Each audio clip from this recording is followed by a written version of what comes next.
저 말인가요? 내 이름은 종타쿠 오덕이죠. 우리 종대 여러분, 오늘 하루 어떠셨나요? 오늘은 인기 애니메이션 기원의 칼날의 빌런인 무잔이 주인공 탄지로 한 팀이 된다면 어떨지 대한 가상 시나리오 7부입니다. 이 영상에는 원작의 스포일러와 개인적인 견해가 있으니 그 점 유의하시길 바랍니다. 大丈夫ですか? 그럼 시작해볼까요? 저번 영상에서는 무장이 무한성이 들어가 상인이 도마를 대체하고 포크 씹어 싸운 뒤 그를 동료로 끌어들인 것까지 전개했었죠. 저번 영상을 보자 하신 분들은 보고 오신 게 이 영상 리하고 즐긴 데 수월하니 보고 온 거 추천드리고요. 이 가상 시나리오 컨텐츠는 원작의 고증을 철저히 떼가는 매끄러운 진행이지 않기 때문에 어느 정도의 설정으로나 능력치 보정은 이해해줬으면 좋겠습니다.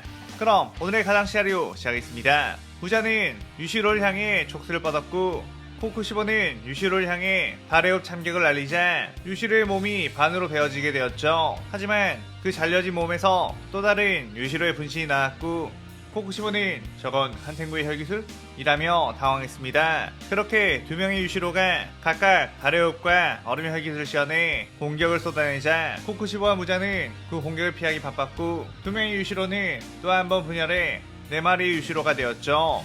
무자는 아니 저건 너무 사기잖아 라고 했고 타마요는 강한 혼일수록 능력이 더 빛이 나는 법 유시로는 절대로 이길 수 없다니깐요 라며 웃었습니다. 4명의 유시로가 각각의 혈기술을 시연해 날려대자 코쿠시와 무자는 밀리기 시작했고 이건 도저히 이길 수 없는 건가? 라고 생각을 했죠. 하지만 코쿠시보는 무잔에 비해 훨씬 더 수월하게 피하고 있었고 무자는 코쿠시보에게 아까 나와 싸울 때도 그렇고 어떻게 그렇게 잘 피하는 거냐고 물었습니다. 코쿠시보는 이건 내 위치인 세계의 영역에 들어와야 할 수 있는 것 오감을 한계까지 끌어올리게 된다면 만물의 이치를 깨달아 세상을 꿰뚫어볼 수 있다고 했죠. 무자는 코쿠시보의 조언대로 모든 감각을 날카롭게 해보려고 했지만 마음먹은 것처럼 잘 되지 않았고 여전히 유시로의 공격에 몸 곳곳이 파괴되어 가고 있었습니다. 그러다가 갑자기 떠오른 것이 바로 요리치.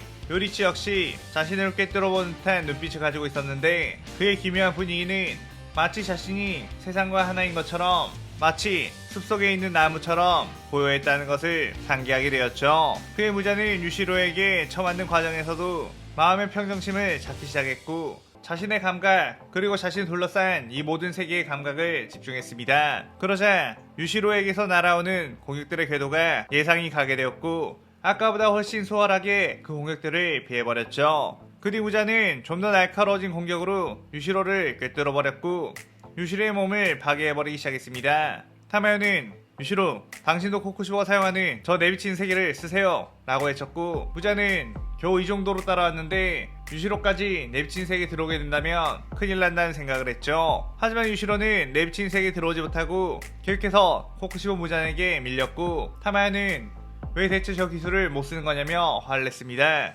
무잔 역시 어째서 코쿠시보의 달의 호흡을 쓸 수 있는 유시로가 내비친 세계를 쓸 수 없는 거지? 라고 의아했는데 코쿠시보는 내가 내비친 세계에 들어가게 된 건 타마요가 내 세포를 유시로에게 부여한 뒤에 있었던 일 나는 뼈를 깎는 노력으로 내비친 세계에 들어왔다 라고 했죠. 무자는 나는 코쿠시보의 조언과 더불어 요리체 당했던 기억이 있어서 금방 습득할 수 있었던 건가? 그렇다면 유시로가 우리와의 싸움에서 그 기술을 쓰게 되기 전까지 유시로를 퇴치해야 한다 라고 했습니다. 그렇게 무장한 코쿠시보는 다시 유시로를 압박하며 유시로의 분신들을 하나둘씩 박살내기 시작했고 타마요는 조금씩 조급함이 생겼죠.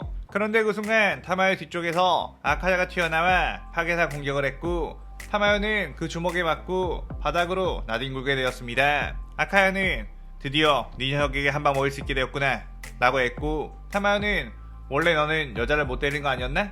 라며 슥 입가에 피를 닦았죠. 아카야는 사랑한 사람을 죽인 원수한테까지 그런 걸 따질 필요는 없지 라고 하며 다시 타마요에게 뛰어들어 공격을 했고 타마요는 방어 자세를 취한 뒤 아카자의 공격을 막고 뒤로 쭉 밀려났습니다. 타마요는 이런 벌레 같은 것들이 자꾸 내 심기를 거스르다니 유시로 말고도 당신들이 나를 이길 수 없는 이유가 있다는 걸 잊었나요? 라고 하며 자신의 팔을 손톱으로 베었고 그 피는 마치 꽃가루처럼 가득히 무한성을 채우기 시작했죠. 그것은 바로 타마요의 혈기술 흑혈. 그 가루를 마셔 몸속에 들어가게 되면 타마요의 정신지배를 받게 되고 타마요는 또다시 코쿠시보 아카자를 지배해 무잔을 공격하려고 했습니다.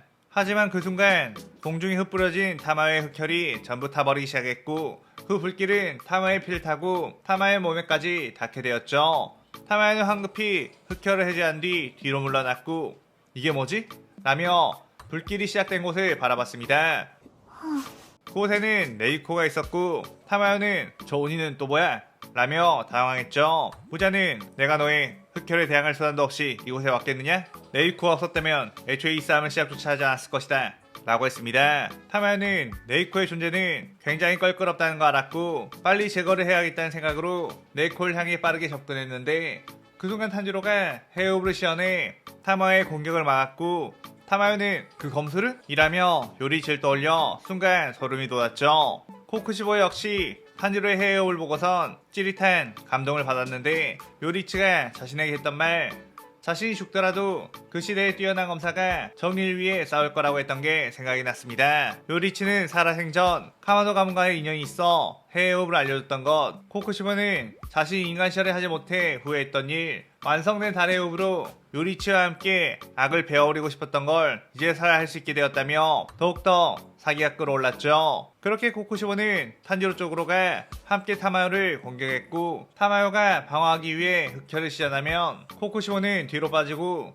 네이코가 폭혈로 흑혈을 태워버렸습니다. 폭혈에 영향을 받지 않은 탄지로는 그대로 뛰어가 타마요를 베어버렸고 그 틈을 노려 코쿠시보 역시 재차 공격을 했죠. 타마요는 겨우 뒤로 빠지며 몸을 회복하려고 했는데 발을 땅에 딛기 전에 아카자가 뛰어와 파괴살 공격으로 날려버렸습니다. 타마요는 전투 타입의 오니가 아니었기에 싸움의 고수인 아카자와 코쿠시보의 유동적인 공격에 정신을 차리지 못했고 유시로가 타마요를 돕기 위해 뛰어들려고 할 때 무자니 넌 내가 상대주마 라고 하며 거대한 촉수를 여러 개 꺼낸 뒤 그대로 유시로에게 날렸죠. 유시로는 자신이 가진 기술 중 가장 방어력이 뛰어난 기술인 도마의 무빙 수련보살을 시전했고 무자의 촉수가 그 얼음보살에 막히자 확실히 도마가 썼던 것보다 훨씬 튼튼하구나 라고 한 뒤 그 여러 개의 촉수를 모두 뒤로 쭉 뺀 후 마치 촉수를 주먹의 연타처럼 사용해 끊임없이 얼음을 박살내버렸고 그 얼음을 뚫고 유시로 온몸에 타격을 하며 몸을 박살냈습니다. 아카자는 그 모습을 보고선 저 기술은 내 파괴살 종식 청은난장관을 따른 연타 공격인가?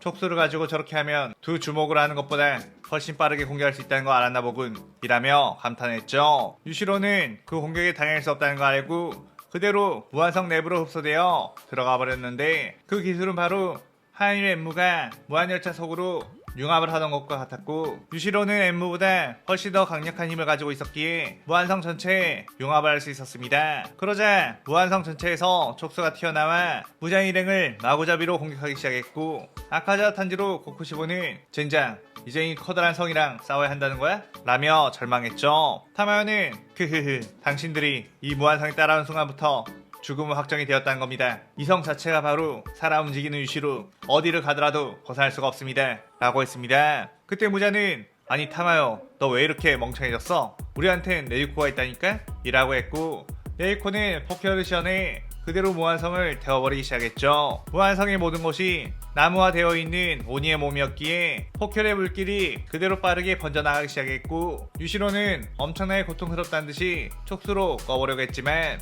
그 불길을 더욱 가속화시킬 뿐이었습니다. 타마요는 당황하면서 당장 이 불을 끄지 않는다면 우리 모두 여기서 죽게 될 거라고 했죠.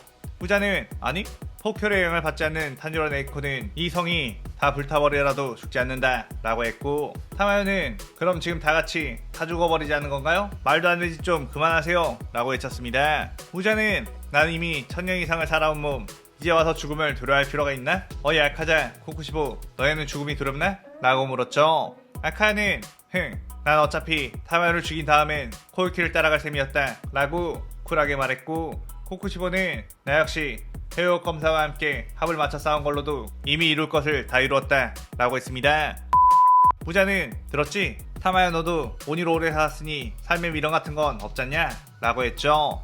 타마요는 그렇게는 절대 안 된다고 내가 세워놓은 거창한 계획들이 얼마나 많은데 차라리 우리끼리 이렇게 싸우지 말고 내 거창한 계획을 알려줄 테니 다시 손을 잡는 것은 어떻겠냐며 혼신을 다해 설득을 하려고 다가왔습니다. 부자는 곧바로 촉수를 뻗어 타마를 날려버렸고 관심 없다 어차피 쓰레기 같은 생각일 게 뻔하지 라고 했죠. 타마요는 이렇게 죽을 순 없다며 최후의 수단인 유시로에게 심어놓은 자신의 저주로 유시로에게 스스로 자멸하라고 명령을 했고 유시로는 오직 타마의 명령대로만 움직이게 설계가 되어 있었기에 그대로 무한성과 함께 참여를 하게 되었습니다. 타마요는 무한성 밖으로 나오게 되자 바깥에는 어느새 동이 터오르고 있다는 걸 보게 되었고, 이 멍청한 무잔, 당신 때문에 저 인간검사 빼고는 우리 모두 다 태양에 타 죽게 생겼어 라고 소리쳤죠. 무잔은 그래 태양이구나, 온이라는 존재는 태양 앞에서는 아무것도 아니지 라며 덤덤히 서 있었고, 타마요는 어떻게든 태양을 피해 도망가려고 했지만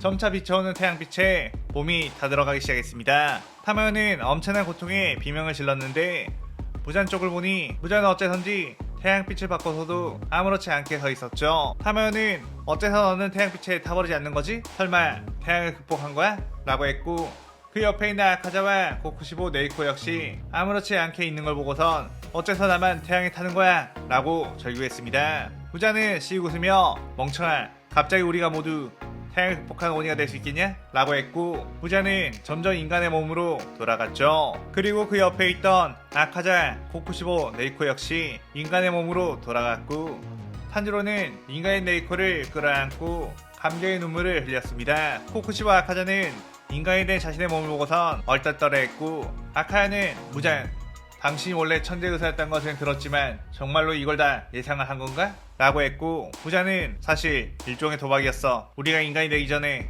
태양빛에 타 죽을 수 있다고 생각했지 라고 했죠. 부자는 무한성에 들어간 후 타마요가 오니를 인간으로 데려올 수 있는 약을 만들었다는 것을 듣고서는 곧바로 아카자와 탄지로에게 타마요의 연구실을 찾아 그 약을 탈취해오라고 했고, 부자는 옛 기억을 더듬어 타마요의 연구실 위치를 알려주었습니다. 그렇게 아카자가 탈취해온 약을 가지고 있던 무자는 무한성이 무너진 타이밍에 맞춰 네이코, 아카자, 고쿠시보 그리고 자신에게 주입했던 것. 타마요는 죄가 되어가며 결국 인간이 되었다는 건 언젠가 죽음을 맞이한다는 거겠지.